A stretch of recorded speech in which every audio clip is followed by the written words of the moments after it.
Running parallel to the G20 is that B20 economic summit where Australia is represented by Treasurer Jim Chalmers.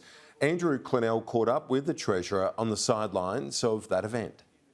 Jim Chalmers, thanks for joining us. It's a big deal, isn't it, this meeting between Anthony Albanese and President Xi? Did you think we'd see this day, and what's Australia hoping to get out of it?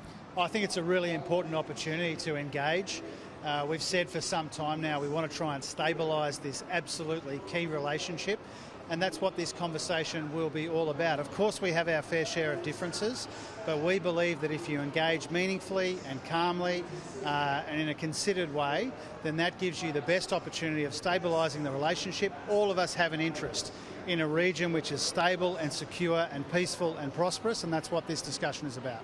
Do you think those industries who've had the bans slapped on them, should they be sort of not getting carried away with this, thinking this is a long process to get those sort of sanctions lifted, or could we see things move quickly? Well, I don't want to be presumptuous about the conversation. We've said for some time that it's in our interest as Australians, as part of the stabilisation of this relationship, to see those trade restrictions lifted. They are important to our employers and our businesses in Australia, and so we've said for some time, respectfully, we want to see those trade restrictions lifted. No doubt that will be part of the conversation, but I don't want to preempt any of the outcomes. When it came to all the things that offended China and had them cut the previous government off, was it the call for the pandemic inquiry that was number one, do you think? Oh, that's a matter for the Chinese to give their account of that. You know, clearly the relationship has not been in perfect condition, and the trade restrictions, unfortunately, have been evidence of that. We've said really since we've come into office, and before that as well, it's in the interests of Australia and Australians to stabilise this relationship. We do look for opportunities to engage.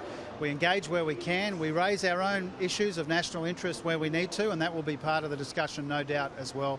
But it's an important opportunity. I really welcome it. Now, the B20, what have you done here? What are you doing here? What's the significance of this summit?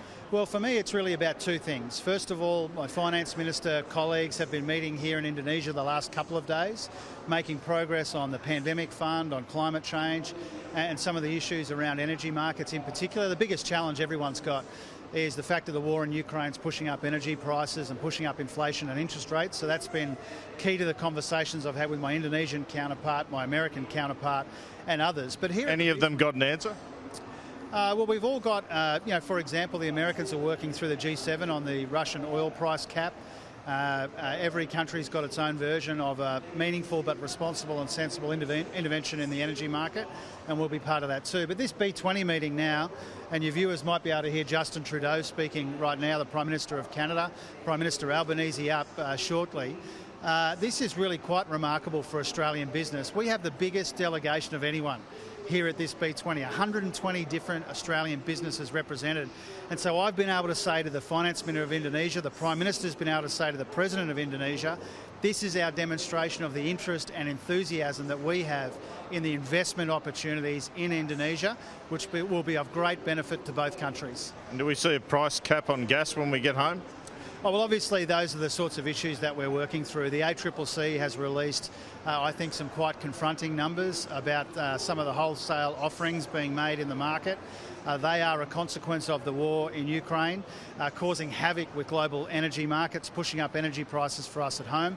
So we've said for some time, I've said to you on your program before, we are looking for a responsible, meaningful, temporary way to intervene in this market to see if we can take some of the sting out of these high prices. Could that be a change to the PRRT? We've said that our highest priority is actually on the regulation side. I think I said that to you a few Sundays ago as well. We're leaving options on the table because it's wise to do so, but our priority and our preference is to do something on regulation rather than on taxation. Jim Chalmers, thanks so much for your time. Thanks for your time, Andrew.